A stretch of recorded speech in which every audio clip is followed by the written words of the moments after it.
Hi viewers, మనం వచ్చేసి సంతృప్తి అనేటువంటి పద్య భాగం చూస్తూ ఉన్నాము. 10వ తరగతి పూణే మహారాష్ట్ర గవర్నమెంట్ సరళ భారతీయంలోనిది. నీ వద్ద ఉన్న వాటికి తక్కువగాను, నీ వద్ద లేని వాటికి ఎక్కువగాను విలువ కట్టడమే సంతోషానికి అడ్డుగోడ. నీకు ఏ విషయాలు సంతోషాన్ని ఇస్తాయి అనేటువంటి ఇక్కడ కొన్ని క్వశ్చన్లు అడుగుతున్నారు. ఇక్కడ ఉడత తోడేళ్ళ ఏమని సంభాషించుకున్నాయో చూద్దామా, ఈ యొక్క కథ ద్వారా తెలుసుకుందాము. ఇక్కడ కుచ్చు తోక నాడిస్తూ కొమ్మలెక్కి దూకేస్తూ ఉడత ఒకటి సరదాగా అడవిలోన తిరగసాగే. భలే సరదాగా తిరుగుతూ ఉందన్నమాట. అటు ఇటు తిరిగేస్తూ ఉంది, దొరికిన పండ్లన్నీ తినేస్తూ ఉంది, హ్యాపీగా ఉందన్నమాట. అటు ఇటు తిరిగేస్తూ ఉంది ఈ యొక్క ఉడత ఒకటి. అంతలో పట్టు తప్పి ఆకతాయి ఉడత తూలి నేలపై పరుండినతో తోడేలు మీద జారిపడెను. తోడేలు కింద పడుకోనుంది, చెట్టు కింద పడుకోనుంది. ఆ చెట్టు కింద పడుకున్నటువంటి తోడేలు పైన పడిపోయిందనమాట. కుమ్మని తోడేలు ఉడత నొడిసి పట్టి చంపబోవ విడువు మంచు దీనంగా ఉడత వేడుసుకోసాగాను. అయ్యో నన్ను విడిచిపెట్టేసేయి అని చెప్పేసి దీనంగా అడుగుతూ ఉందన్నమాట తోడేల్ని. ఇదో చూడండి, విడిచిపెట్టమంటావా ఉడతమ్మ? సరే గాని సందేహం నాకొకటి ఉంది, నీవు తీర్చాలది. సరే ఓకే, నాకు ఒక సందేహం ఉంది, నాకు అది తీరుస్తావా అని తోడేలు అడిగిందనమాట ఈ యొక్క ఉడతని.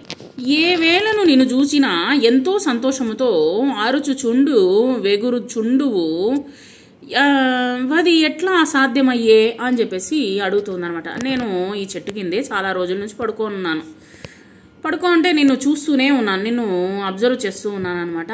నువ్వు అటు ఇటు తిరిగేస్తూ ఉంటావు, నువ్వు ఎందుకు ఇంత సంతోషంగా ఎలా ఉండగలుగుతున్నావు అని అడిగిందనమాట. ఈ యొక్క తోడేలు ఉడతని చూసి అడిగింది. గుప్పుడైనా లేని నీకు కొల్లగా తృప్తి ఏమి? నేను ఇంతటి వాణ్ణి కదా, ఏల నాకు సుఖం లేదు. అది అడుగుతూ ఉంది. నువ్వేమో ఇంత ఉన్నావు, అంటే గుప్పెడి సైజులో ఉన్నావు, నువ్వేమో ఎప్పుడు తృప్తిగా ఉంటావు, హ్యాపీగా తిరిగేస్తూ ఉంటావు, అటు ఇటు తిరిగేస్తూ ఉంటావు, కావలసింది తింటావు, హ్యాపీగా నిద్రపోతూ ఉంటావు, ఎలా సాధ్యము? నువ్వు ఎలా తృప్తిగా ఉండగలుగుతున్నావు అని అడిగిందనమాట తోడేలు. అప్పుడు ఇట్లు పలికి నుడత, అయ్యా తోడేలు గారు, వదిలేస్తే కొమ్మ ఎక్కి పదిలంగా పలకగలను. అయ్య బాబాయ్, నన్ను వదిలిపెట్టయ్యా బాబు, వదిలిస్తే నేను పైకి ఎక్కి నేను నీకు మెల్లగా చెప్తాను అని చెప్పేసి అడిగేసరికి తోడేలికి జాలి పుట్టే ఉడతమ్మను విడిచిపెట్టే మెరుపులాగా కొమ్మ మీది కురికి ఉడత చెప్పినట్లు పైకి వెళ్ళిపోయిందనమాట. ఎగిరిన తర్వాత అప్పుడు ఈ విధంగా చెప్తూ ఉందనమాట. ఉడత వచ్చేసి తోడేలతో చెప్తూ ఉందనమాట. పరులకెప్పుడు కీడు చేసి ఎరుగను మా ఉడత జాతి, కానందము కాలేమిటి, సంతృప్తికి లోటేమిటి. అప్పుడు చెప్పింది ఉడత వచ్చేసి, మేము ఇతరులకి కీడు అనేటువంటి చెయ్యము, మేము మా యొక్క ఉడత జాతే వచ్చేసి మేము హ్యాపీగా ఉంటాము, ఎవరికి కీడు అనేటువంటిది తలపెట్టము.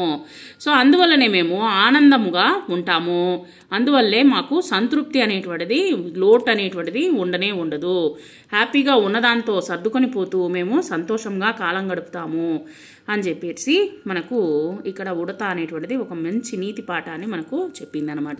అర్థాలు చూద్దాము. పట్టు తప్పి పట్టుకున్నది జారి, ఆకతాయి అల్లరి ఒడిసి పట్టి గట్టిగా పట్టుకుని, సందేహము అనుమానము కోకొల్లగా అధికముగా మిక్కుటముగా ఎక్కువగా పదిలంగా చక్కగా లేదా జాగ్రత్తగా. ఈ యొక్క పాఠంలో ఇతరులకు కీడు చేయరాదు, ఉన్నదానితో తృప్తి చెందాలి, అల్పులు గొప్పవారు అను భేదభావాన్ని చూపరాదు. అంటే తక్కువ వాళ్ళు, గొప్పవారు, డబ్బున్న వాళ్ళు, పేదవాళ్ళు, తర్వాత వచ్చేసి ధనికులు, పేదవాళ్ళు, ఈ విధంగా వచ్చేసి ఇటువంటి తేడా అనేటువంటిది చూపకూడదు అనేటువంటిది ఈ యొక్క పాఠం ద్వారా మనకు అర్థమైంది.